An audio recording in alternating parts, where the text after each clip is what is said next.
Hello everyone, কেমন আছো তোমরা সবাই? আশা করছি তোমরা সবাই খুব ভালো আছো, আমিও খুব ভালো আছি। সেদিন ছিল বিজয়া দশমী। তো সবার প্রথমে তোমাদেরকে সবাইকে বলছি শুভ বিজয়া।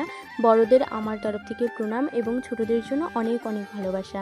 যাই হোক, সবার আশা করি বিজয়া দশমী অনেক ভালো কেটেছে। ব্লগটা অনেক লেটে পোস্ট করছি আমি, বিজয়া দশমী অলরেডি পার হয়ে গেছে। যাই হোক, বিজয়া দশমীর দিন সকাল সকাল ঘুম থেকে উঠে বাড়ির সমস্ত কাজবাজ করে নেওয়া হয়ে গেছে।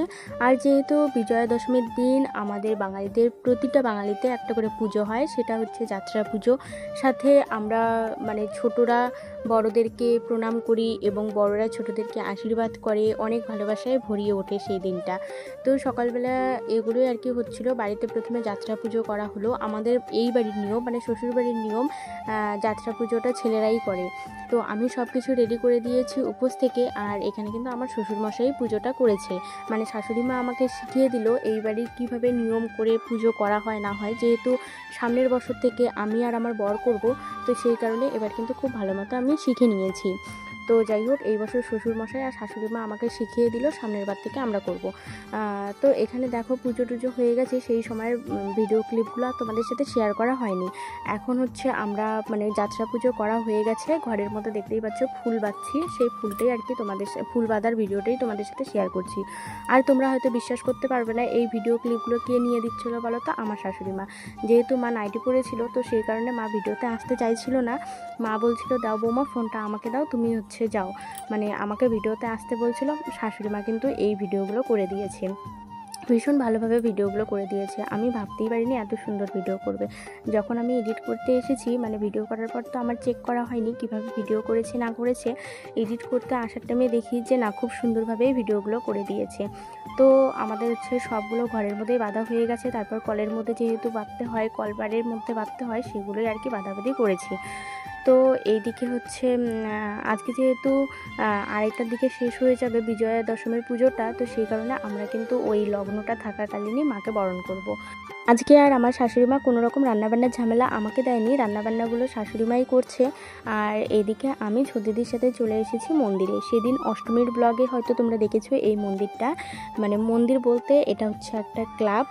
তো ক্লাবের উপরেই পুজো হয়। অষ্টমীতে এখানে আমরা অঞ্জলি দিয়েছিলাম, আর দশমীরও কিন্তু বরণ এখানেই আমরা করছি। দেখো আজকেও কিন্তু খুব একটা ভিড় নেই।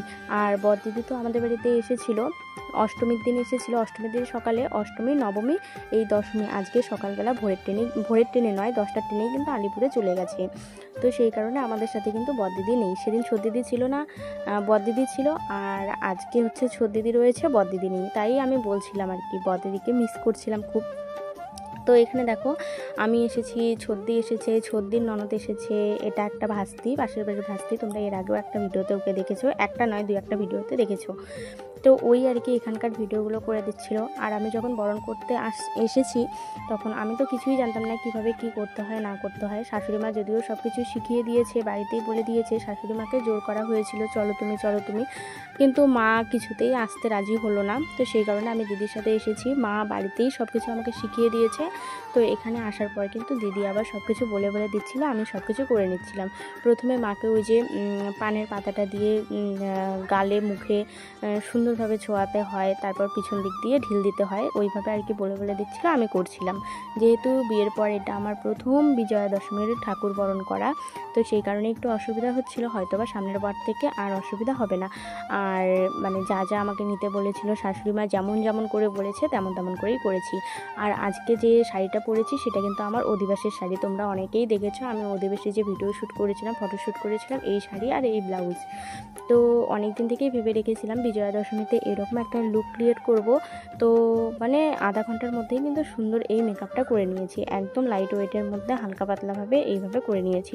হেয়ার স্টাইল করে দেওয়ার যেহেতু কেউ ছিল না, তো সেই কারণে এই হেয়ার স্টাইলটা ক্রিম্পিং ছাড়া একদম হালকাভাবে করেছি। তো আমাদের মাকে বরণ করা শেষ, দিদিরও মাকে বরণ করা শেষ। তারপর আমরা চলে এসেছি একে অপরের সাথে সিঁদুর খেলতে। প্রথম সিঁদুর এখানে ছোট দিদি আমাকে লাগিয়ে দিল, আর ছোট দিদিকেও কিন্তু প্রথম সিঁদুরটা আমি লাগিয়ে দিলাম। তো যাই হোক, এখানে আসার পর সবাই আমাদের বলছিল ছোট দি আর আমাকে নাকি বোন লাগছিল। তো যাই হোক, দেখো আমাদের সিঁদুর খেলা সুন্দরভাবে শুরু হয়েছে। এতক্ষণ কিন্তু একদম ভিড় ছিল না। আমরা আসার পর দেখি একদম ভিড়ে আর জমজমাট হয়ে গেছে। কারণ 2:30টার মধ্যে যেহেতু সেরে যাবে, ওই লগ্নটা থাকবে, যদিও সিঁদুর তো পরের পরের দিনই বরণ করে। আমরা ওই যে যাত্রা পুজোর যে লগ্নটা ছিল ওই লগ্নের মধ্যেই আমরা এসে সিঁদুর লাগিয়েছি মাকে। তো সেই তিথিতেই আর কি শেষ হয়ে যাবে। তো এই কারণেই কিন্তু এখন লোকজনের প্রচুর ভিড়। আর ওই যে ভিডিওতে দেখতে পাচ্ছ দিদি, ওটা কিন্তু আমার এই ছোটদিন ননদটা। তো ওই যে আমার দিদার শাশুড়িকে আমরা বাড়িতে রেখে আসিনি। দিদা মাকে বরণ করেনি ঠিকই, কিন্তু সিঁদুর টিঁদুর খেলেছে, সিঁদুর আমাদের গালে দিয়েছে, আমরা দিদার গালে দিয়েছি। তারপর একে অপরকে, আমি যেহেতু নতুন বউ এখানকার, তো আমি কাউকেই চিনতাম না, মানে কম বেশি আমাকে সবাই চিনে, আমি কাউকে চিনতাম না। তো সবাই এসে আমাকে সিঁদুর লাগিয়ে দিচ্ছে, আমি সবাইকে সিঁদুর পরিয়ে দিলাম। একে অপরকে মানে আমাদের থেকে যারা বড় তাদেরকে প্রণাম করলাম। সবাই মিলে এত সুন্দর একটা সময় কাটিয়েছি, এত সুন্দর আনন্দের একটা মুহূর্ত, কি বলবো, আমার ভীষণ ভালো লাগছিল। একে অপরকে কত সুন্দরভাবে আমরা মায়ের সামনে সিঁদুর মাখিয়ে দিচ্ছিলাম, সিঁদুর খেলছিলাম।